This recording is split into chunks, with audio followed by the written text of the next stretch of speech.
को जनरेटर चालू कर दीजो। कैसे कैसे कैसे के काई भरोसा बिजली को जनरेटर चालू कर दीजो। लोगों ने दे टंकी में डीजल भर दीजो। काई भरोसा बिजली को जनरेटर चालू कर दीजो। लोगों ने दे टंकी में डीजल भर दीजो। काई भरोसा बिजली को जनरेटर चालू कर दीजो। लोगों ने दे टंकी में डीजल भर दीजो। अपने ध्यान को कथा पर लगाइए सज्जनों। अर्जुन अपने भाइयों की मर्यादा को तोड़ता है और फलस्वरूप उसको 12 साल का वनवास हो जाता है। वनवास हो गया, जंगल में बैठा बैठा अर्जुन भगवान शंकर की भक्ति करना चालू कर देते हैं। काफी समय हो गया। एक दिन माता पार्वती शंकर भगवान दोनों रास्ते रास्ते जा रहे थे और अर्जुन बैठा बैठा भक्ति कर रहा था। लेकिन अर्जुन को देखकर माता पार्वती कहती है, भोलेनाथ ये कौन है? भोलेनाथ कहते हैं, पार्वती ये मेरा शरणागत का भगत है। कि महाराज ये कैसे शरणागति भगत है? कि इनके पास में एक ब्राह्मण आया था इनकी शरण में और उनकी गाय छुड़ाने के चक्कर में इसने अपने चारों भाई छोड़ दिए और माता उनकी छोड़ दी। ये अब जंगल में और 12 साल का वनवास काट रहा है और ये मेरी भक्ति कर रहा है, इसलिए ये मेरा भगत भी है। माता पार्वती को हंसी आ जाती है, मोड़े तू हमेशा मुझसे झूठ बोलता है, ये कैसा शरणागत का भगत है, मैं इसकी परीक्षा लूंगी। भगवान शंकर कहते हैं तू इसकी परीक्षा ले ले, लेकिन साधारण रूप से परीक्षा मत लेना, ये पहचान जाएंगे। शत्रुघ्न साधारण रूप से परीक्षा नहीं लेते। माता पार्वती एक हिरणी का भेष बनाती है और भगवान शंकर एक शिकारी का भेष बनाते हैं। और किस प्रकार से वो अर्जुन के घोड़े के पास जाते हैं? कैसे जाते हैं? हिरणी बिड़गी पार्वती शिव शंकर बिड़ो शिकारी रे। कैसे कैसे कैसे हिरणी बिड़गी पार्वती शिव शंकर बिड़ो शिकारी रे। मैं तो देखूंगी भगत तप धारे रे। पार्वती शिव शंकर बिड़ो शिकारी रे।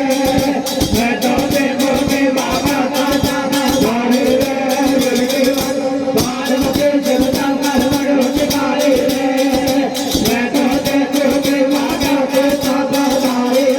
माता पार्वती हिरणी का वेश धारण करके और जहां अर्जुन भक्ति कर रहा था उसके पास पहुंच जाती है और पीछे से धनुष बाण ताड़कर और शंकर भगवान शिकारी का वैद्य का वेश बनाकर और उसको मारने की कोशिश में पीछे पीछे दौड़ते हैं। शैतानों किस प्रकार से अर्जुन अपने शरण में आए हुए जीव की रक्षा करता है और कैसे शंकर भगवान और अर्जुन में यहाँ युद्ध होता है। बंधुआ कैसे होता है मेरे भैया? हिरणी बन गई शिव की नार। कैसे हिरणी नार बनी में बाटा का बटोल।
कहने का मतलब अर्जुन में और उस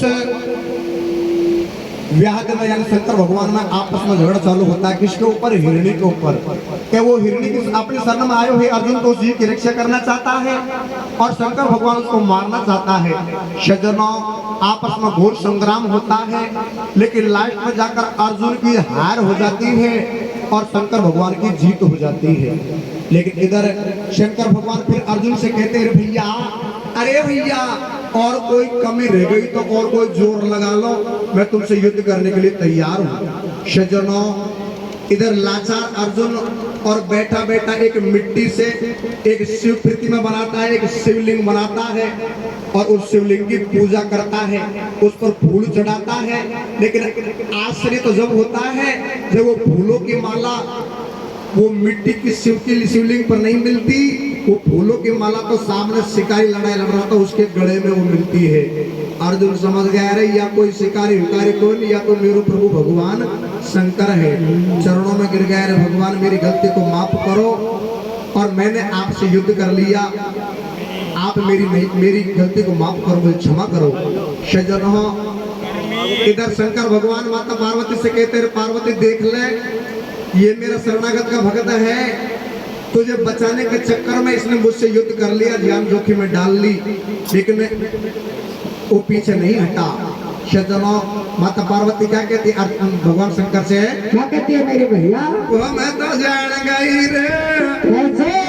वो मैं तो जान गई रे, पहचान गई रे, वो स्वामी तेरे भक्तन को मैं मान गई रे, मैं तो जान गई रे, पहचान गई रे, स्वामी तेरे भक्तन को मैं मान गई रे, मैं तो जान गई रे, पहचान गई रे, स्वामी तेरे भक्तन को मैं मान गई रे। कि हे अर्जुन, हम आपकी भक्ति पर बड़े प्रसन्न हैं, आप कोई वरदान मांगो। लेकिन अर्जुन हाथ जोड़कर वरदान मांगता है, भगवान मैं तो कोई वरदान मांगना जानता नहीं, आप जो चाहे तो दे सकते हो। सज्जनों, इस जगह भगवान शंकर अर्जुन की भक्ति पर बड़े प्रसन्न होकर एक वरदान देते हैं कि अर्जुन हम आपको वरदान देते हैं कि आप आराम से और यहाँ भक्ति करो, लेकिन आप एक दिन स्वर्ग लोक को जरूर जाओगे। सज्जनों, आज अर्जुन को ऐसा वरदान मिल जाता है, शंकर भगवान वरदान दे देते हैं और वरदान के अनुसार कुछ समय के बाद में एक इंद्र का विमान आ जाता है और इंद्र का विमान जब आता है तो अर्जुन उस इंद्र के विमान में बैठ जाता है। इंद्र के विमान में अर्जुन बैठ गया और वो इंद्र का विमान अर्जुन को राजा इंद्र के यहाँ इंद्रपुरी में पहुंचा देता है। कहने का मतलब भक्ति करता हुआ अर्जुन आज स्वर्ग लोक में राजा इंद्र के यहाँ इंद्रपुरी में पहुंच गया और वहां राजा इंद्र के यहाँ अस्त्र शस्त्र की विद्या ग्रहण करने लग जाता है। देखिए क्या होता है? क्या होता है भैया? अरे दे दियो शिव जी ने वरदान, कैसे? आगे सुनो लगा कर ध्यान, कथा में जब बैठे गो ज्ञान जब वहाँ पारत ने पायो और सुरपत जी को इंद्र ने जब एक विमान खिंदायो, बैठ गो अर्जुन बाणाधारी। अब सुन लीजिए कथा अगाड़ी। अर्जुन पहुंच गयो स्वर्लोक, करी जब इंद्र से दंडोत ढोक चरणन में जान लगाई और सुरपत जी से सारी विद्या वहां अर्जुन ने पाई। भेड़ा होगा बापर बेटा, नो बदला में देव से टेटा। कितनी गहराई की बात कही कि भेड़ा होगा बाप और बेटा। यहाँ तो अर्जुन को पंडु का पुत्र बताया गया है, लेकिन उधर जब इंद्रपुर में पहुंच गया तो बात आती है कि नो बदला में देव सटेटा, भेड़ा होगा बाप और बेटा। कहने का मतलब मूल रूप से अर्जुन और इंद्र का ही अंश था, क्योंकि कुंती के पास जो 5 मंत्र दिए थे उन एक मंत्र में इंद्र का जो मंत्र था उसके द्वारा ये इंद्र का ही अंश था। इसलिए आप बाप बेटा वहां भेड़ हो जाते हैं और इंद्रपुरी में किस प्रकार से शिक्षा ग्रहण करता है, पढ़ाई चालू हो जाती है। लेकिन इंद्र की एक अप्सरा, एक उर्वशी नाम की अप्सरा आती है और अर्जुन से क्या निवेदन करते हैं बंधुओं? क्या करते हैं मेरे भैया? अरे भेड़ा होगा देव सटेटा, नो बदला में बापर बेटा, राजी होए अप्सरा सारी। कैसे? और घासू आयो कुण को जायो, छोरो है अवतारी, वासे भारी मीठी बोले और अर्जुन के संग एक अप्सरा शादी करवो डोले भाई सवा परमेश्वरी। भाई सवा परमेश्वरी इंद्रपुरी में इंद्र की एक अप्सरा और अर्जुन से काई शब्द बोले। बोले ये सुन ले रे सुन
सज्जनों, अर्जुन तो अपने बाप के यहाँ इंद्र के यहाँ पहुंच गया और अस्त्र शस्त्र की विद्या ग्रहण कर रहा है, लेकिन बीच में डिस्टर्ब करने के लिए इंद्र की अप्सरा आ जाती है और अर्जुन से कहते हैं अर्जुन आप मेरे साथ में शादी करो। लेकिन अर्जुन मना करता है, देवी आप मेरे बाप के यहाँ नृत्य गान करती हो, इसलिए आप मेरी माँ के समान हो, मैं आपके साथ में शादी नहीं कर सकता, क्योंकि कोई बेटा अपनी माँ के साथ शादी नहीं कर सकता, इसलिए मैं आपसे शादी नहीं कर सकता। लेकिन वो इंद्र की अप्सरा और अर्जुन से किस प्रकार से जबरदस्ती निवेदन करती है, क्या कहती है? क्या कहती है भैया?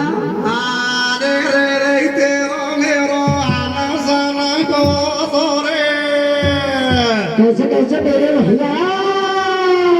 रे रे तेरो मेरो आना जाना को मेला तेल छिड़वाले, कैसे?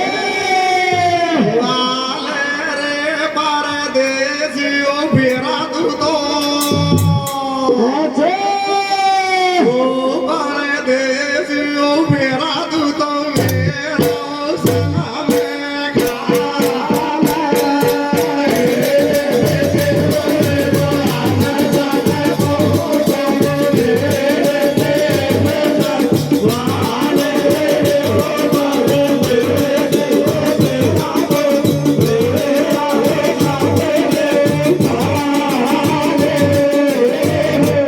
अरे ओले ओले तेरे रे, बोलो ले ओले रे,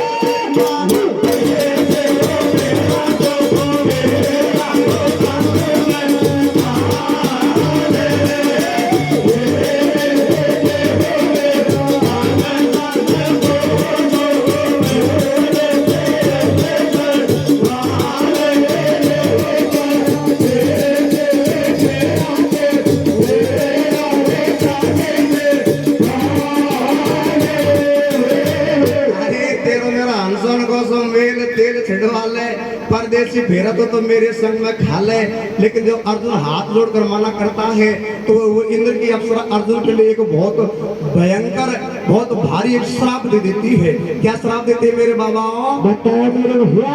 अरे क्या अर्जुन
अर्जुन वीर नार से नटको, जब तेरी आशा बदला फटको, खेलो मानो मेरो आप और मोशन कर ले भ्याव, नहीं तो झेल हमारो श्राप है। अरे ऐसे बोले नार दुखारी और 12 मास भटक तो डोले तू रहे गो नारी। अर्जुन तू मेरे साथ में शादी नहीं करता, मैं तुझे बहुत बड़ा श्राप देती हूँ कि आप 12 महीने तक ना स्त्री ना पुरुष, यानी जिसको बोलते हैं किन्नर, आप उस अवस्था को रहोगे, ये मेरा श्राप है। शायद यही श्राप लग जाता है और अर्जुन बेचारा निराश हो जाता है और शिक्षा ग्रहण करता रहता है। लेकिन समय आने पर जब शिक्षा पूरी हो जाती है, समय जब शिक्षा पूरी हो जाती है, अर्जुन पृथ्वी लोक पर आते हैं तो सबसे पहले मुलाकात होती है भगवान कृष्ण से। अर्जुन और कृष्ण आज बहुत दिन के बाद वापस मिले, क्योंकि 12 वर्ष का समय वनवास का था और इंद्रपुरी को भी शिक्षा ग्रहण करी। तो काफी दिनों के बाद में अर्जुन और भगवान कृष्ण आपस में मिले और दोनों आपस में रास्ते में बतलाते जा रहे थे। लेकिन सज्जनों कथा बहुत गहराई की है। रास्ते में जा रहे थे तो उनको मिलता है अग्निदेव, और अग्निदेव अर्जुन से कहता है कि हे जाने वाले राहगीर, मेरी सहायता करो। अर्जुन भगवान कृष्ण कहते भैया आप कौन हो? कि मैं अग्निदेव हूँ। तो तू ये जंगल में क्या करता है? अग्निदेव कहता है कि भैया मैं इस जंगल में रहता हूँ, इस जंगल का नाम है खांडवन, और खांडवन में मैं अग्निदेव इसलिए परेशान हूँ क्योंकि मैं अग्निदेव जब प्रचंड होता हूँ तो इस जंगल में एक तक्षक नाग है। वो तक्षक नाग इंद्र को सूचना दे देता है और इंद्र ऊपर से बरसात चालू कर देता है। यानी जब अग्नि उत्पन्न होती है तो ऊपर से बरसात आ जाती है, मुझे वापस शांत कर देते हैं, इसलिए मैं भूखा मर रहा हूँ, मेरी कोई सहायता करो। अर्जुन कहते हैं भैया अग्निदेव तेरी हम सहायता करेंगे, लेकिन हमारे पास हथियार नहीं है, लड़ाई लड़ने के लिए धनुष बाण नहीं है, हमको आप हथियार की व्यवस्था कर दो और फिर हम इंद्र से मना कर देंगे तू बरसात मत करे। शेजनों किस प्रकार से भगवान कृष्ण और अर्जुन उस अग्निदेव को बुलाते हैं, क्या कहते हैं? अरे वो लाला थोड़ा सा बतला ले जीजा साला सो। कैसे यहाँ जीजा साला अर्जुन और भगवान कृष्ण, क्योंकि इनके कई रिश्ते थे। एक नाते में भगवान कृष्ण और अर्जुन जीजा साला लगते हैं, एक नाते में भगवान कृष्ण और अर्जुन जीजा साला थे, एक नाते में मामा बुआ के भाई लगते थे, गुरु। तो आज भगवान कृष्ण अर्जुन को बुलाते हैं कि तू ओला को आजा, तेरी सहायता करेंगे, लेकिन हमको हथियारों की व्यवस्था कर। क्या कहते हैं? क्या कहते हैं भैया? कि ओला आजा थोड़ो सो बतला ले जीजा साला चक्कर हाथन में गीता में बंसी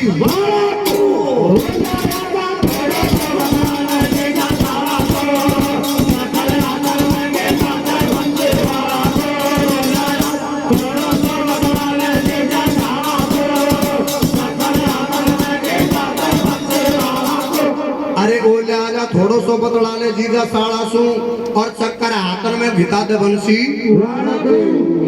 इस जगह उल्लेख मिलता है क्या भगवान कृष्ण के लिए तो वो अग्निदेव एक चक्र की व्यवस्था कर देते हैं, क्योंकि सभा में ज्ञानी बहुत बैठे, में ये तो नहीं कह सकता कि वो सुखदर्शन चक्र था, लेकिन एक चक्र भगवान कृष्ण के लिए दे देते हैं और अर्जुन के लिए बहुत सारे धनुष बाण वो अग्निदेव और उनको दे देते, उपलब्ध करा देते, अवेलेबल करा देते हैं। सज्जनों अब अर्जुन के बाद बड़ी पावर आ गई, पूरी विद्या उनके पास है चलाने की, लेकिन हथियार नहीं थे। तो आज अर्जुन के लिए धनुष बाण की व्यवस्था हो जाती है और कह देते अग्निदेव अब तू प्रचंड हो जा।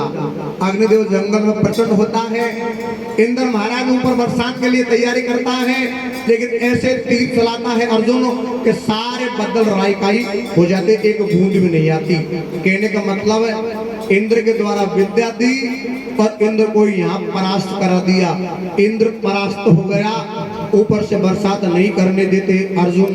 सज्जनों पूरे जंगल में अग्निदेव प्रचंड हो जाता, जंगल में अग्नि प्रचंड हो गई, लेकिन उसी जंगल में एक दानव का परिवार रहता था। वो दानव का जो मेन सरदार था उसका नाम था मैदानव। वो और अर्जुन